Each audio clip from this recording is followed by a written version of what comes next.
empezar a pintar, epa. Pintura, epa.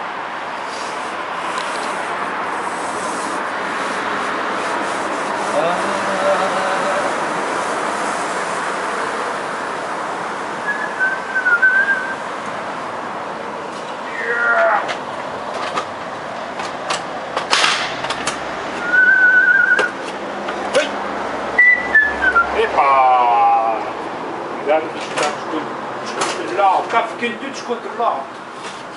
Et oh! Et donc on est dans la ville de Marinha Grande. Et donc vous allez avoir l'occasion, si l'autre il arrête de siffler, oh! Okay.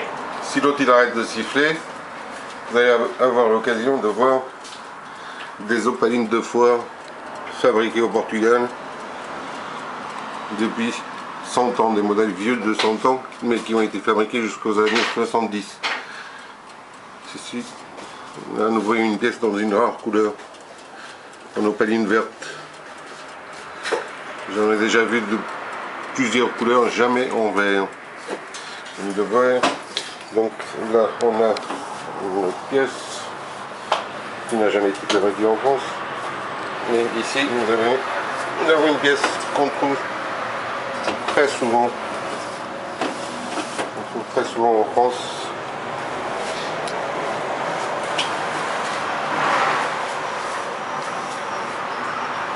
Oh! Ça parle! Habla bien, Kilo! J'espère ne pas vous avoir réveillé avec ces cris. Et donc, à nouveau, des pièces qu'on trouve en France, en vert, en turquoise. C'est une pièce qui a été fabriquée en France, mais aussi au Portugal. C'est une pièce commune aux deux pays. Des modèles torsades, une boîte à savon, un sucrier, un autre sucrier,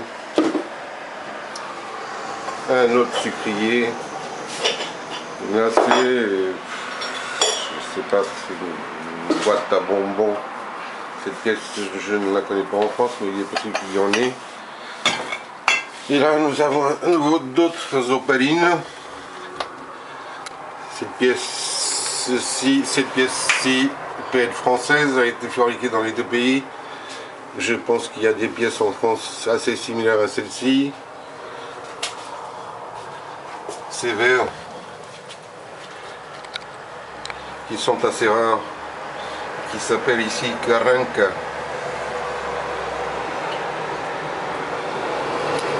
Avec une tête de bouc. À nouveau une boîte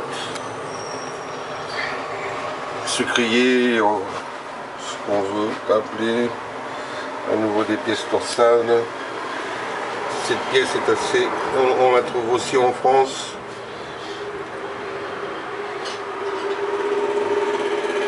J'ai trouvé un catalogue il y a quelques temps de fournitures pour des usines, pour des verreries. Ah, en fait, on est dans la ville où étaient installées toutes les verreries. Bon, presque toutes, pas toutes, mais presque toutes les verreries et cristalleries au Portugal, qui ont été fermées depuis.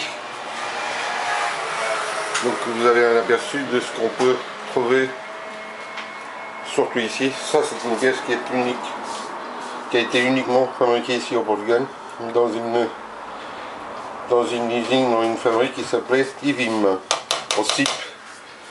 Ça je ne sais pas ce que c'est. Et ici encore.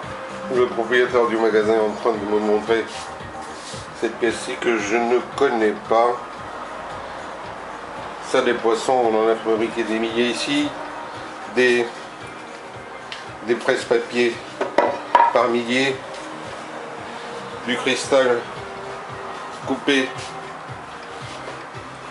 qui a copié Saint-Louis, Baccarat, etc. On a beaucoup copié ici. Innové aussi, donc créé. J'ai oublié de vous montrer un verre qui a été créé par Baccarat, qui est une pièce, ici on l'appelle une blanche, mais je pense que Baccarat l'a fabriqué en cristal, il dit coupé.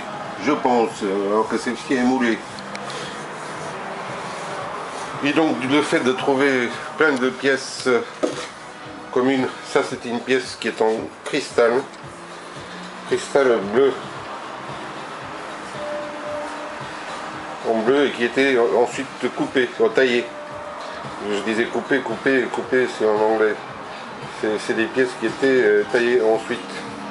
Et ensuite, donc qui avaient un effet doublé, qui sont en doublé. Une fois, là, je suis en train de bégayer, désolé.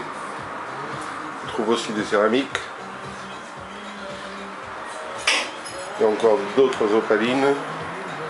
Là, il y a Murano. Cette pièce qui s'appelle ici Gaivin. Ça, c'est une pièce du début du 20e, peut-être fin. C'est pas un chandelier, le nom m'échappe pour le moment.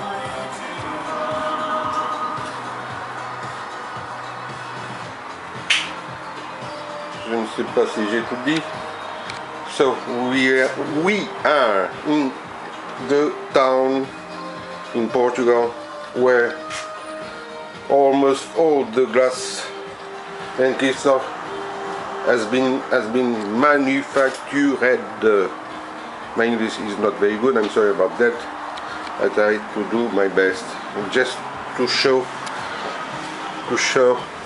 I described before that in French, if you understand French, you will understand what I said.